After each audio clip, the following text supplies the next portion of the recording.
Bienvenidos, hoy les presentaremos el capítulo 8 y 23 de la química de Raymond Chan.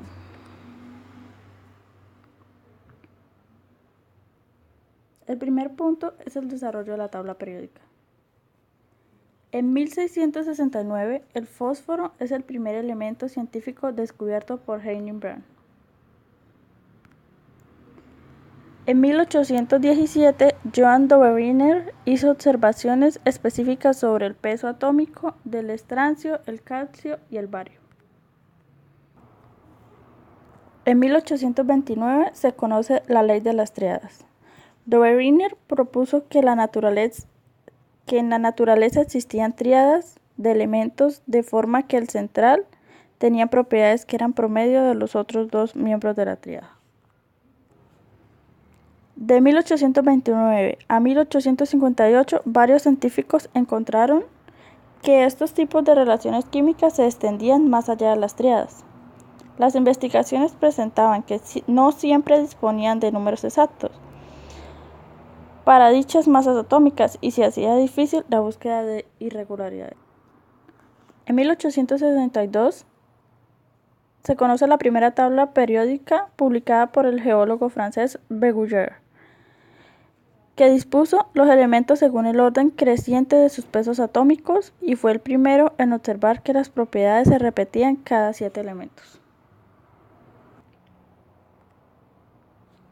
En 1863, John Newlands, un químico inglés, redactó un trabajo en el que se clasificaban los 56 elementos establecidos en 11 grupos basados en propiedades físicas similares.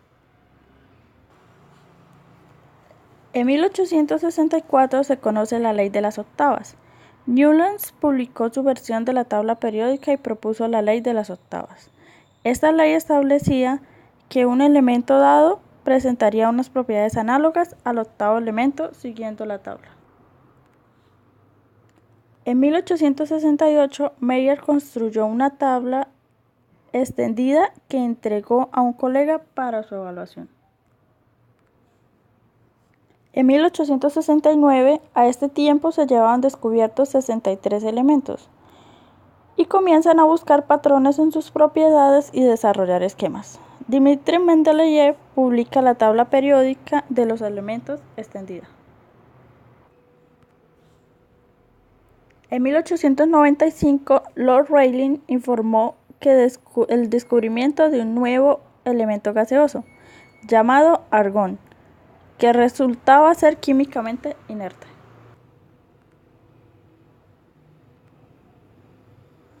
En 1898, William Ramsay sugirió que el argón se colocara entre el cloro y el potasio, en una familia con el helio. Ramsay predijo con precisión el descubrimiento del futuro neón y sus propiedades. En 1911, Ernest Rutherford publicó sus estudios sobre la emisión de partículas alfa por núcleos de átomos pesados que llevaban a la determinación de carga nuclear. Demostró que la carga nuclear en un núcleo era proporcional al peso atómico del elemento. En 1913, Henry Moseley publicó los resultados de sus medidas de longitudes de onda de las líneas espectrales de emisión de rayos X, observando que la ordenación de los elementos por estas longitudes de onda coincidía con la ordenación obtenida con el criterio de los números atómicos. Los últimos cambios importantes en la tabla periódica son el resultado de los trabajos de Glenn Tabor, empezando con su descubrimiento del plutonio en 1940 y posteriormente el de los elementos de transición del 94 al 102. Tabor gana el Premio Nobel de Química en 1951 y reconfiguró la tabla periódica poniendo la serie de adnítidos debajo de la serie de lactánidos. En la actualidad, en las tablas escolares suelen representarse el símbolo, el nombre, el número atómico y la masa atómica de los elementos como datos básicos, y según su complejidad, algunos otros datos sobre los elementos.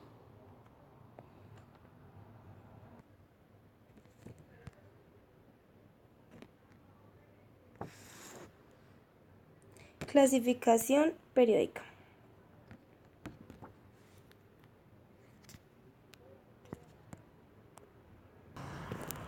La tabla periódica nos brinda la información de los elementos en orden, creciendo de números atómicos donde los elementos tienen propiedades similares. Nos brindan datos de los elementos que están ubicados por periodos, grupos, subgrupos y familias. En la clasificación de la tabla periódica se encuentran los metales alcalinos, metales alcalinotérreos, metales de transición, lantáneos, actínidos, metales básicos, no metales, halógenos y gases nobles. Periodos son los renglones o las filas horizontales de la tabla periódica. Actualmente se incluyen 7 periodos en la tabla periódica. Grupos son las columnas o filas verticales de la tabla periódica. La tabla periódica consta de 18 grupos. Estos se designan con el número progresivo, pero está muy difundido el designarlo como grupos A y grupos B, numerados con números romanos. Las dos formas de designarlos se señalan en la tabla periódica mostrando al inicio del tema.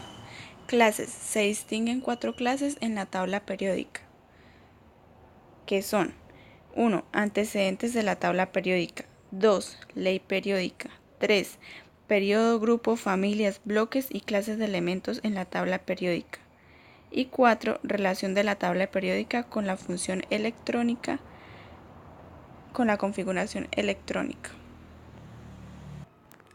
En las variaciones periódicas de las propiedades físicas, encontramos que los elementos en su configuración electrónica muestran variación periódica, y esto lleva a variaciones en sus propiedades físicas, tales como carga nuclear efectiva, radio atómico, energía de ionización y afinidad electrónica.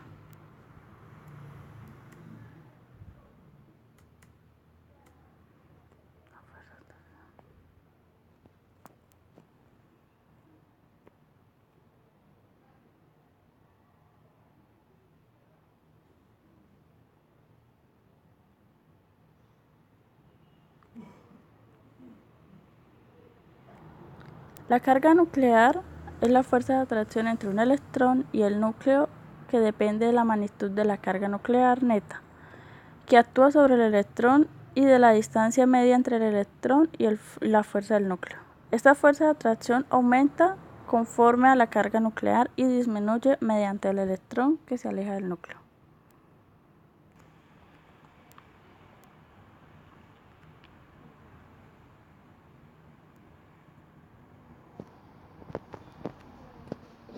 Por otro lado, encontramos el radio atómico.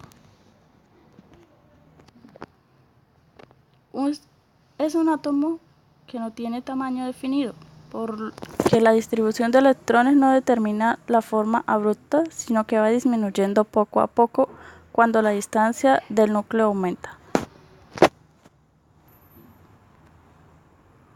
La energía de ionización es la energía que debe absorber un átomo en estado gaseoso para poder arrancarle un electrón. Este electrón es el que está unido más débilmente al núcleo. Y la afinidad electrónica es la energía de ionización, que se refiere a la pérdida de electrones. Y la afinidad electrónica es la medida de variación de energía que hay cuando un átomo es gaseoso y gana un electrón. Energía de ionización. La energía de ionización es la energía mínima necesaria que debemos aportar a un átomo neutro en fase gaseoso y estado fundamental para poder separar un electrón del átomo. Para esto se utiliza una ecuación. Átomo neutro gaseoso más energía produce un ion positivo gaseoso más un electrón negativo. Los factores que dependen de la energía de ionización son la carga del núcleo, el efecto pantalla, el tamaño del átomo o radio y tipo de orbital.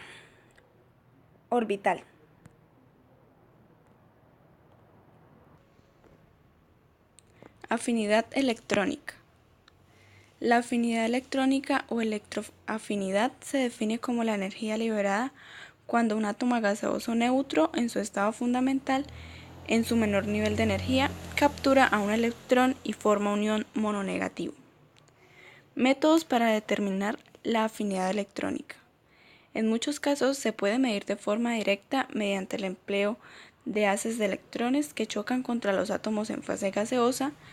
De una forma menos precisa se pueden estimar por la extrapolación de los valores de diferentes energías de ionización disponibles para el átomo considerando. A continuación le vamos a presentar un esquema de afinidad electrónica, como lo pueden observar.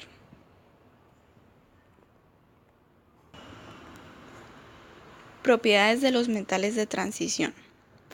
Casi todos los elementos son metales típicos, de elevada dureza, con puntos de función y ebullición altos, muy buenos conductores tanto de calor como de electricidad. Muchas de las propiedades de los metales de transición se deben a la capacidad de los electrones de orbital de localizarse dentro de la red metálica en metales. Cuanto más electrones comparta un núcleo, más fuerte es el metal. Sus combinaciones son fuertemente coloreadas y paragnéticas. Sus potenciales normales suelen ser menos negativos que de los metales representativos, estando entre ellos los llamados metales nobles. Pueden formar aleaciones entre ellos. Son en general buenos catalizadores. Son sólidos a temperatura ambiente, excepto el mercurio. Forman complejos iónicos. La química del hierro y del cobre. A continuación le vamos a mostrar una tabla de dicho contenido, como pueden apreciarla en la imagen.